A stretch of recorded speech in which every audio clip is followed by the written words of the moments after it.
வணக்கம் and welcome to kitchen lovers. இன்றைக்கி நம்ம கிச்சனில் ரொம்பவே டேஸ்டியான ஒரு ஸ்வீட் ரெசிபி தாங்க பார்க்க போகிறோம். டேஸ்டியானது மட்டும் இல்லைங்க, ரொம்பவே ஹெல்த்தியானதும் கூட. வெறும் 2 பொருட்கள் இருந்தால் போதும் இந்த லட்டுவை ரொம்ப ஈஸியாக செஞ்சிடலாம். இதை எப்படி செய்கிறதுன்னு பார்க்குறதுக்கு முன்னாடி நீங்கள் இன்னும் நம்ம சேனலை சப்ஸ்கிரைப் பண்ணலைன்னா கண்டிப்பாக சப்ஸ்கிரைப் பண்ணிக்கோங்க. நீங்கள் பண்ணுற ஒவ்வொரு சப்ஸ்கிரிப்ஷனும் எனக்கு ஒரு மோட்டிவேஷனாக இருக்கும். வாங்க இப்போ ப்ரிப்பரேஷனை பார்ப்போம். அடுப்பில் ஒரு அடி கனமான பாத்திரத்தை வச்சு சூடு பண்ணிக்குவோம். கடாய் சூடாகவும் அதில் 1 கப் அளவு நிலக்கடலை பருப்பை சேர்த்துக்குவோம். சேர்த்துட்டு இதை நல்லா வறுத்து எடுத்துக்குவோம். அடுப்பு மிதமான தீயில இருக்கட்டும். நல்லா கைவிடாமல் கிண்டி அடிப்பிடிச்சிடாமல் வறுத்து எடுத்துக்குவோம். பாருங்க, கடலை நல்லா வறுபடும் போது தோல் எல்லாமே கொஞ்சமாக கலண்டு வருது.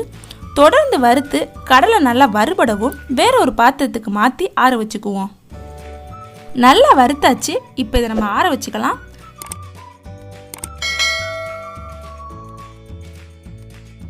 நல்லா ஆறவும் கடலையை இப்படி கையால் பிசைஞ்சு ஊதி விட்டு தோல் இல்லாமல் கடலையை மட்டும் நம்ம தனியாக பிரிச்சுக்குவோம்.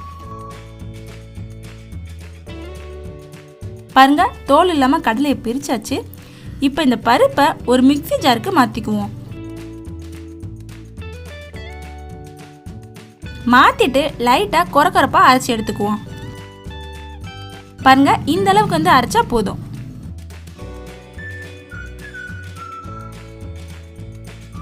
இப்போ இது கூட 1/2 கப் அளவு நாட்டு சர்க்கரை அப்படி இல்லைன்னா வெல்லத்தை தட்டி சேர்த்துக்குவோம். சேர்த்த வெல்லம் நல்லா கடலை பவுடரோட மிக்ஸ் ஆகிற மாதிரி ஒரு ஸ்பூனால் இப்படி கிண்டி விட்டுக்குவோம்.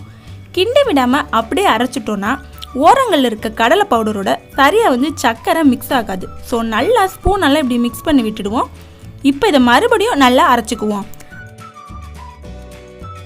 அரைக்கும் போது மிக்சியோட ஹீட்டில் கடலை லேசாக ஆயில் விட ஆரம்பிக்கும். அது வரைக்கும் நம்ம கிண்டி விட்டு அரைச்சிக்குவோம். ஆயில் விடுறத எப்படி பார்க்குறதுனா, மிக்சி பிளேடு இருக்கு இல்லையா, அது சுற்றுற ஓரத்தில் கடலை பவுடர் உங்களுக்கு கட்டிப்பட்டு நிற்கும். அதை எடுத்து இப்படி கையால் ப்ரெஸ் பண்ணி பார்த்தீங்கன்னா ஆயில் விட்டுருக்கிறது நல்லாவே தெரியும். பாருங்கள், இந்த மாதிரி. இப்போ இதை நம்ம ஒரு பிளேட்டுக்கு மாற்றிடுவோம். இந்த கடலை பருப்பு மாவை உங்களுக்கு எந்த சைஸில் லட்டு வேணுமோ அந்த சைஸுக்கு தேவையான அளவு கையில் எடுத்து இப்படி இறுக்கி பிடிச்சி கண்டினியூவாக உருட்டிக்கிட்டே இருப்போம். உருட்டும் போது லைட்டாக ப்ரெஸ் கொடுத்து இப்படி உருட்டிகிட்டே இருந்தால் நல்லா ஷைனிங்காக லட்டு ரெடி ஆகிடும். பாருங்கள், இந்த மாதிரி. இதே மாதிரி உருண்டை பிடிச்சி எல்லா லட்டையும் நம்ம ரெடி பண்ணிக்குவோம். அவ்வளோதாங்க, டேஸ்டியான ஹெல்த்தியான பீனட் லட் ரெடி. நிலக்கடலை பருப்புக்கு பதிலாக எள்ளு வச்சு கூட நீங்கள் இதை ரெடி பண்ணலாம். சேம் ப்ரிப்பரேஷன் தான். கடலைப்பருப்பு சக்கரைன்னு வெறும் 2 பொருட்கள் இருந்தால் போதும் இந்த பீனட் லட்டை ரெடி பண்ணிடலாம். இந்த 2 பொருட்களுமே உடம்புக்கு ரொம்பவே ஹெல்த்தியானது. இதில் சின்னதாக முந்திரி பிஸ்தா வச்சு டெக்கரேட் பண்ணால் பார்க்க இன்னும் ரொம்பவே அழகாக இருக்கும். குழந்தைகளுக்கு கடைகளில் நொறுக்கு தீனி வாங்கி தராமல் இந்த மாதிரி ஈஸியாகவும் ஹெல்த்தியாகவும் செஞ்சு கொடுங்க. வெறும் 10 நிமிஷம் இருந்தால் போதும் இந்த டேஸ்டியான லட்டுவை ரெடி பண்ணிடலாம். இதை ட்ரை பண்ணி பார்த்துட்டு டேஸ்ட் எப்படி இருந்துச்சுன்னு கமெண்ட்டில் சொல்லுங்கள். இந்த மாதிரி சூப்பரான வீடியோஸ்லாம் நீங்கள் மிஸ் பண்ணாமல் பார்க்கணுன்னா நம்ம கிச்சன் லவர்ஸ் சேனலை சப்ஸ்கிரைப் பண்ணிவிட்டு அந்த பெல் ஐக்கானே ஆளில் வச்சுக்கோங்க.